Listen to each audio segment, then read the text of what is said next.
Welcome back to another video of study with me. So guys, ये video होने वाली है सीए एस्पिरेंट्स के लिए जिनका May 24 में एग्जाम है। बिकॉज हमारे साथ हैं हमारे एल्डर ब्रदर फरोग अख्तर, जिनका सीए फाइनल में है, वो इंटर क्रैक हो चुका है। तो वो आप लोगों को एडवाइस देंगे कि यार लास्ट के 3 महीने हैं May 24 में, कैसे हम क्रैक कर सकते हैं एग्जामिनेशन। सो हम वेलकम करते हैं हमारे ब्रदर का, जो आप लोगों को पूरा स्टडी प्लान बताने वाले हैं। तो चैनल सब्सक्राइब नहीं किया, सीए एस्पिरेंट्स वालों, बहुत इंपॉर्टेंट वीडियोस आने वाली हैं आप लोगों के लिए।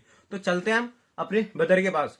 भाई सबसे पहले तो बताओ कि 3 महीने में है तो ये लोग कैसे पॉसिबल कर सकते हैं, क्या क्या कर सकते हैं इनके लिए, मैंडेटरी चीजें जो है करनी इनके लिए, स्टूडेंट्स के लिए।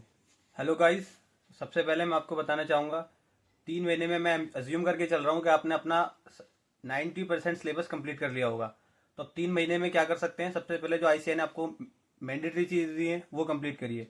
सबसे पहले करना है आपको आईसीआई का स्टडी मटेरियल, उसमें एक एक क्वेश्चन आपको कर लेना है, पीछे जो आंसर क्वेश्चंस लिखे होते हैं वो सब कर लेने हैं, जितने भी एग्जाम्पल्स दे रखे हैं वो सबसे पहले आपको कंप्लीट करना है। उनमें कमांड हासिल करनी है कि इनमें से कोई सा भी आ जाए तो आपको नहीं छोड़ना है। उसके बाद अगर आपका सिलेबस कंप्लीट हो चुका है, उसके आईसीआई के सारे क्वेश्चंस हो चुके हैं, तो फिर आपको करना है उसका आरटीपी करिए, एमटीपी करिए। कोशिश करिए उस साल की आरटीपी एमटीपी आती है वो तो पूरी करनी है। तो उसके बाद 4 से 5 साल की अगर वो आपको अरेंज हो सके उनका प्रिंट निकालिए, पीडीएफ से करिए, जैसे भी करना है करिए, लेकिन वो जरूर करना है। अगर आप वो कर लेंगे तो आपका 80-90% आपको इतना कॉन्फिडेंस आ जाएगा कि आप उसमें एग्जाम्शन भी ला सकते हैं। अगर आपने 5 बार रिवीजन कर लिया है, 5 बार तो अगर आपने रिवीजन कर लिया है तो आपका एग्जाम्शन पक्की है। और अगर 3 महीने में इतना ना हो पाए तो कम से कम 3 से 4 बार कर ले, ताकि उसमें आप 50+ मार्क्स स्कोर कर पाए। मतलब इतना एटलीस्ट कर लेते हैं तो ये लोग एग्जामिनेशन आराम से फोड़ सकते हैं। हाँ, कर सकते हैं। अगर 4 से 5 बार आपका एग्जाम्शन हो, अगर रिपीटेशन हो पा रहा है, रिवीजन हो पा रहा है, तो आप एग्जाम्शन ला सकते हैं। तो कह सकते हैं revision is the key to get examination in the examination से। मतलब कह सकते हैं जो एग्जाम्पल्स वगैरह हैं वो भी रिपीट हो जाते हैं, हो जाते हैं इस तरीके से कि आपके नंबर्स बदल लिए जाएंगे, लेकिन वो जो वे ऑफ क्वेश्चन है वो वही रहेगा। दे विल आंसर यू तो in the same way like last year. Okay, मतलब इनका तो काफी हेल्प हो जाएगी अगर प्रैक्टिस कर लेते हैं पूरी। Yes, it will be very beneficial. Second thing जो हमेशा देखते हैं टैक्सेशन में हो गया या फिर अदर चीजों में हो गया, अमेंडमेंट्स आते हैं, और एक अमेंडमेंट से कई स्टूडेंट को डर भी लगता है कि एग्जाम में आते हैं नहीं आते, तो इस पे क्लियरिटी दो आप। नहीं, अमेंडमेंट तो करनी चाहिए। जैसे अमेंडमेंट आते हैं, आपका बजट आता है, फाइनेंस जो बजट आता है फेब में आता है, तो उसके आने वाले 2 अटेम्प्ट तक नहीं रहता है, लेकिन उसके अगले अटेम्प्ट में वो मैंडेटरी हो जाता है कि जो आपको अमेंडमेंट आए वो आपको करने ही करने हैं। जीएसटी में भी आते हैं, डायरेक्ट टैक्स में भी आते हैं, तो अमेंडमेंट करके जाने होते हैं। उनका बहुत चांस होता है कि वो आ जाए क्वेश्चन। फाइनेंस एक्ट चेंज हो जाता है, पूरा चेंज हो जाता है। जो भी अमेंडमेंट आ चुके हैं अब अमेंडमेंट वो लागू, मतलब लीगली अलाउ हो जाते हैं कि आईसीआई आपसे उससे क्वेश्चन कर सकता है। एग्जैक्टली। अच्छा, एक चीज और कि आपने जैसे बताया, हमने स्टडी मटेरियल पढ़ लिया, आरपीटी कर लिया, एमटीपी कर लिया, ठीक है। उसके बाद हमने जो ये अमेंडमेंट्स भी कर लिए। अब आता है कि 3 घंटे एग्जाम में लिखने हैं, तो ये 3 घंटे कैसे लिखे हैं? कई स्टूडेंट्स का पेपर ही कंप्लीट नहीं होता 3 घंटे में। तो सबसे ज्यादा जरूरी क्वेश्चन है कि 3 घंटे में टाइम मैनेजमेंट कैसे करें? 3 घंटे टाइम मैनेजमेंट ऐसे होगा कि अगर आप कॉन्फिडेंस से, सबसे पहले कॉन्फिडेंस से जाइए। वहाँ आपको 15 मिनट पहले मिलेंगे रीडिंग करने के लिए। सेल्फ रीडिंग होते हैं, वो आपको 15 मिनट पहले ही आपको पेपर हैंड ओवर कर देते हैं, ताकि आप उसमें अपना डिटेल्स फिल कर सके। तो जल्दी से अपनी डिटेल्स फिल करिए, और उसमें से आप उसमें से देख सकते हैं कि कौन कौन सा क्वेश्चन मुझे आता है, जिसमें आप 80-90% आप श्योर हो कि ये मुझे आता ही आता है, तो आप सबसे पहले वो करिए। उसमें टोटल 6 क्वेश्चन होते हैं, इसमें से मैंडेटरी आपको एक मैंडेटरी क्वेश्चन होता है फर्स्ट वाला, बाकी 5 में से 4 करने होंगे। तो आप पहले ये देख लो आपका कौन सा आपको 100% आता है, तो वही करिए। अगर आप लाइन से सीरियल वाइज करेंगे तो ये मैं रिकमेंड नहीं करूंगा कि आप ऐसा करें, उससे आईसीआई को कोई मतलब नहीं है। वो उनसे आप पहले चाहे दूसरा करें तीसरा करें, आपके 100% मार्क्स आने चाहिए, 100% आप अटेम्प्ट करने चाहिए 5 क्वेश्चन।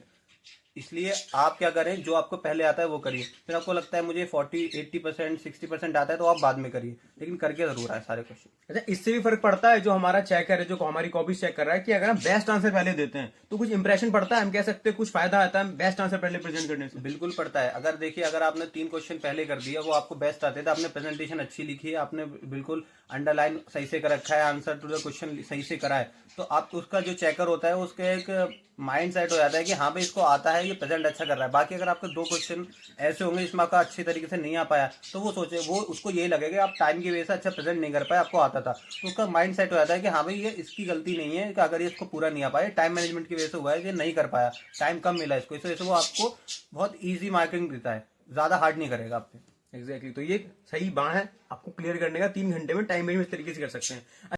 सो नेक्स्ट क्वेश्चन आता है स्टूडेंट के बारे में, जब भी वो सी इंटर की तैयारी कर रहे रहते हैं, टेस्ट सीरीज हमारा एग्जाम है, तो हम टेस्ट सीरीज कितना ज्यादा जरूरी है कि स्टूडेंट की जो प्रिपरेशन कर रहा है अपने एग्जाम के लिए, क्योंकि उसके माइंड में यार मुझे एग्जाम निकालना है, मैं बहुत टाइम से मेहनत कर रहा हूं, तो क्या टेस्ट सीरीज एक बेनिफिट हो सकता है स्टूडेंट के लिए? Yes, I think test series a very good option. आप क्या कर सकते हैं, अगर आपको लग चुका है कि आपका रिवीजन सारा हो चुका है, 3-4 बार आप रिवीजन कर चुके हैं और आपको ये लग रहा है कि मुझे बस आपको अपने आप को खुद को टेस्ट करना है कि मैं कितने मार्क्स ला सकता हूँ या क्या अभी मेरा कॉन्फिडेंस कितना है, तो कॉन्फिडेंस को आप चेक करने के लिए क्या करें, आप टेस्ट सीरीज दे दिए। उसमें आपका अगर आप टेस्ट सीरीज में अच्छा कर पा रहे हैं, आपका 90%, 60%, 60 to 90% आ रहा है, तो आपका कॉन्फिडेंस लेवल हाई हो जाएगा। उससे हेल्प भी मिलती है कि आपको लग रहा है कि जो आपने पढ़ा है वो आप अटेम्प्ट कर पा रहे हैं। एग्जैक्टली, वो 3 घंटे पेपर की प्रैक्टिस भी हो जाती है, कंप्लीट हो रहा है कि नहीं हो रिटन पा रहा है। प्रैक्टिस भी होगी आपकी, आपको लिख पाएंगे कि आप कितना टाइम कितने क्वेश्चन को दे रहे हैं। तो वो भी एक बहुत बड़ा होता है कि आप ज्यादा टाइम ना दें, तो टेस्ट सीरीज आपकी एक प्रैक्टिस हो जाएगी रिटन की कि आप जल्दी से 3 घंटे के अंदर आप खत्म कर पाए। अच्छा, एक चीज और जो भाई ने बोली है बहुत अच्छी लगी, सी में तीनों के लिए है। कई स्टूडेंट के मेरे मैसेज आते हैं, भाई टेस्ट सीरीज ज्वाइन करें, देखो डेफिनेटली आपको ज्वाइन करनी चाहिए, लेकिन भाई ने क्या बताया कब ज्वाइन करनी है, आपका सिलेबस कंप्लीट कर लो पहले, आप तब करना है। ऐसे नहीं आपका सिलेबस कंप्लीट हुआ नहीं, आप टेस्ट सीरीज पहले दे रहे हो, वहां टाइम इन्वेस्ट कर रहे हैं। उससे कोई फायदा नहीं होगा। अगर आप टेस्ट सीरीज से आपका रिवीजन हुआ नहीं है, आप टेस्ट सीरीज देने लग जाएंगे, तो क्वेश्चन ऐसे होंगे जो आपको सिलेबस आपने पढ़ा ही नहीं है, तो आप क्या करेंगे, उसमें नहीं अटेम्प्ट कर पाएंगे, तो आपका कॉन्फिडेंस लो हो जाएगा कि मुझे आता नहीं है। जब आ इसलिए नहीं रहा है क्योंकि आप पढ़ ही नहीं रहे हैं, पढ़ेंगे तभी तो आप रिवीजन करके टेस्ट दे पाएंगे। ये सेंस की बात है ना, जब आप रिवीजन करेंगे तभी लिखेंगे एग्जाम में, तभी लिखेंगे टेस्ट सीरीज में। अब टेस्ट सीरीज जा रहे हैं, वहां कॉन्फिडेंस डाउन हो जाएगा। पहले नहीं आप आए तो। सिलेबस कंप्लीट करिए स्टडी मटेरियल से। आप हो सकता है बहुत सारे ज्यादातर मोस्टली बच्चे कोचिंग भी ले रहे होंगे, तो कोचिंग में भी आप क्या करिए, अगर आपका कोचिंग में सिलेबस हो रहा है तो आप पहले ये देख लिए कि आपके स्टडी मटेरियल से वो सारे क्वेश्चन हो चुके हैं, सारा सिलेबस हो चुका है, जो टीचर आपका करा रहा है उसने सारा स्टडी मटेरियल पढ़ा दिया। अगर उसने पढ़ा दिया है तो आपका ठीक है, 100% तैयार हो जाएंगे आप टेस्ट भी देने के लिए, टेस्ट सीरीज देने के लिए। तो टेस्ट सीरीज बहुत ज्यादा जरूरी है, कह सकते हैं आपका सिलेबस कंप्लीट होने के बाद, रिवीजन कंप्लीट होने के बाद। अच्छा, रिवीजन के लिए अच्छी है टेस्ट सीरीज। एक क्वेश्चन और आता माइंड में, जब स्टूडेंट को रिवीजन कर रहा होता है तो एक तरीके से कितनी बार रिवीजन करना चाहिए और किस तरीके से रिवीजन करना चाहिए ताकि हम एग्जाम को एक बार में फोड़ दें भाई हम। रिवीजन के लिए मैं समझता हूँ कि अगर आप जा रहे हैं एग्जामिशन के लिए, तो एग्जामिशन के लिए 4 से 5 बार तो रहता है, 4 से 5 बार रहेगा, CS वालों को भी ये तो आप बोलता हूँ। एग्जामिशन ला पाएंगे, ले आएंगे, 100% ले आएंगे अगर 5 बार से एग्जामिशन है। ठीक है, आप 3 से 4 बार अगर आपने 3 से 4 बार कर लिया रिवीजन, तो आप पास तो 100% हो जाएंगे। एग्जैक्टली, क्योंकि जितनी बार रिवीजन करोगे उतना कह सकते हैं आपके मार्क्स बढ़ने के चांसेस होते हैं। बिल्कुल बिल्कुल, क्योंकि आप एक ही क्वेश्चन को अगर 4 बार कर पा रहे हैं, तो आपको पता है कि अगर फिर एग्जाम में वही क्वेश्चन उसी तरह का क्वेश्चन आ गया, तो आपका माइंड सेट हो जाएगा, हाँ ये क्वेश्चन मैं कर चुका हूँ, तो कॉन्फिडेंस आपका अच्छा प्रिपेयर होगा और अच्छे से आप उसको कॉपी में कर पाएंगे। अच्छा, एक सीए फाइनलिस्ट के तौर पे अपने जूनियर्स को, अपने भाई को, बहनों को एक बेहतरीन सी एडवाइस, एक सीए फाइनलिस्ट के तौर पे, एक सीए एस्पिरेंट को जो इंटर का एग्जाम देने जा रहा है, फर्स्ट टाइम दे जा रहा है या फिर इसका सेकंड अटेम्प्ट, थर्ड अटेम्प्ट है, तो एक एडवाइस जो आप देंगे कि यार ये चीज मिस्टेक मत करना बिल्कुल भी, ये चीज जो आपकी एडवाइस रहेगी स्टूडेंट्स के लिए। देखिए, मेरी एडवाइस बस यही रहेगी कि जब आप एग्जाम सेंटर पर जाएं तो कॉन्फिडेंस के साथ जाएं। Confidence is the key to success. ठीक है, सक्सेस तभी मिलेगा कॉन्फिडेंस रहेंगे। बहुत से क्या होता है, जैसे मेरे साथ होता था, मैं क्या करता था, अगर मेरा तैयार हो चुका है, अगर वो क्वेश्चन नहीं भी हुआ है, तो मैं कॉन्फिडेंस नहीं बिल्कुल आप लूज करता था। मैं जाके वही मैं सोचता था कि मुझे सब आता है, मैं जाके बैठता था और करना शुरू कर देता था 15 मिनट के बाद जब स्टार्ट होता था पेपर। वो इसलिए ताकि अगर मैं कॉन्फिडेंस नहीं हो, बहुत सारे लोगों को मैंने अपने क्लास में जब मैं बैठा देखते थे तो उनके हाथ कांप रहे होते थे लिखने में। क्यों? कोई कॉन्फिडेंस नहीं था, आता सब था। मेरे साथ भी लोग जाते थे तो कहते थे भाई सब आ रहा है लेकिन घबराहट हो रही है, फर्स्ट टाइम अटेम्प्ट कर रहे हैं, ये एक बार मेरा निकल चुका है, अब मैं लिखूंगा तो कैसा आएगा। इस वजह से कॉन्फिडेंस लूज नहीं करना, क्योंकि कॉन्फिडेंस का बहुत प्रेशर पड़ता है उस टाइम जब आप एग्जाम में बैठे होते हैं। बहुत लोग क्या करते हैं, वो कॉन्फिडेंस लूज कर जाते हैं और वो जो आ रहा होता है वही भूल जाते हैं। तो ये नहीं करना है, सबको एक साथ मतलब सारी तैयारी करके कॉन्फिडेंस के साथ जाना है, तभी आपका जो आपने पढ़ा है वो काम आएगा।